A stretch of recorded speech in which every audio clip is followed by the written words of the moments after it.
Hello curriculum students. I wanted to do a quick video on your lesson A and B so that way this is really clear to you.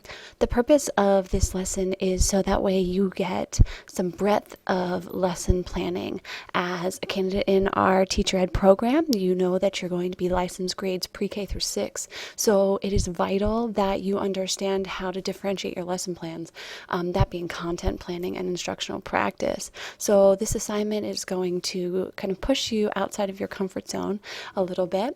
There are some requirements for this lesson, and they kind of depend on what you're doing for your unit. So take a look here under the discipline. If you're planning your curriculum unit in the discipline of science, then both lesson A and B will need to be social studies.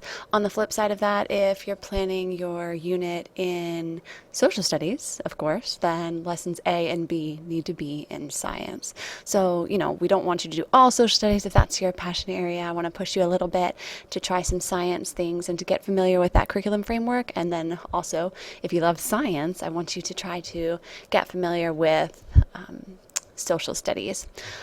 Okay, the other requirement is the age. So again, like I said before, you're going to be certified pre-K through 6. So if your unit is going to be pre-K through 2, then lessons A and B should be in the upper elementary grades. So for example, let's say you're doing your unit in first grade. That's where your student teaching is, or that's where your 304 placement is. Well, then your lessons A and B should maybe be grades 3 and 5. Not grades 3rd, not like 2 lessons from 3rd grade, but just 2 separate lessons, 1 in 3rd, 1 in 4th, 1 in 4th, 1 in 5th. You get the idea. On the other side of that, of course, if you're planning your unit for upper elementary, grades 3 through 6, then lessons A and B should be in 2 different early childhood grades, pre-K through 2. I do want to push you, don't be scared of pre-K. Even though there's not a curriculum framework, there is a framework for pre-K, so please take a look at that. The purpose of this document here is to help you kind of reflect on some previously written lesson plans. So look back maybe in your files and see what content you have included in your lesson. So maybe if you've done a lesson on Jamestown or you've done a lesson on economics in the past, don't select that for lessons A and B. Again, I want you to really push yourself to look at all of the content in the curriculum framework. There's so much out there, so no need for you to do 2 of the same lessons. The grading, this is important here. You'll receive a grade based on the development of your lesson plan as well as your ability to complete a strong and insightful peer review. So let's take a look at the score sheet real quick. So here we're looking at lesson A and B score sheet and a place for me to give you some feedback. You'll note that you will be scored based on these criteria here. This is the same criteria that you'll be evaluated on in your unit. The point value is indicated after the content there. Here's the peer review section. So you'll be graded on the quality of your feedback as well as the clarity of your feedback. And then, of course, you will write a response reflection.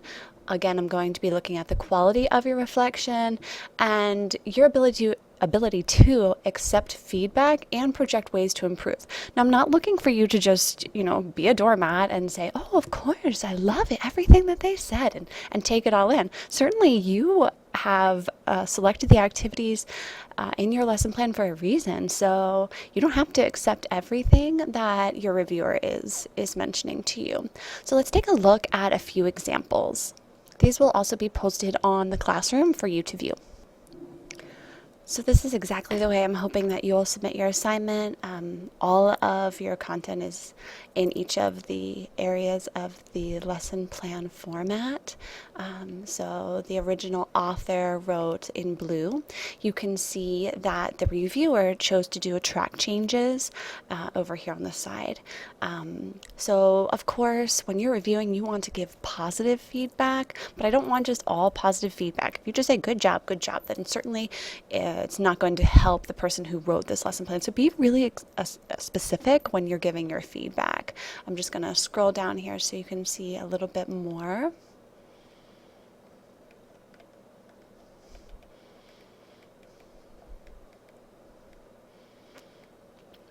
Here's a great suggestion. So as you're reviewing, think about some things that you could suggest, or if something is not included, or if you think of a great accommodation or differentiation for a different population of students, certainly you could suggest that too.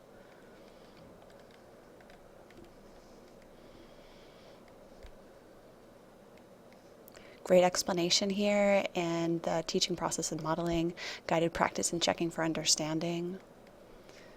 Please note the music integration, which is a component that is required for your unit.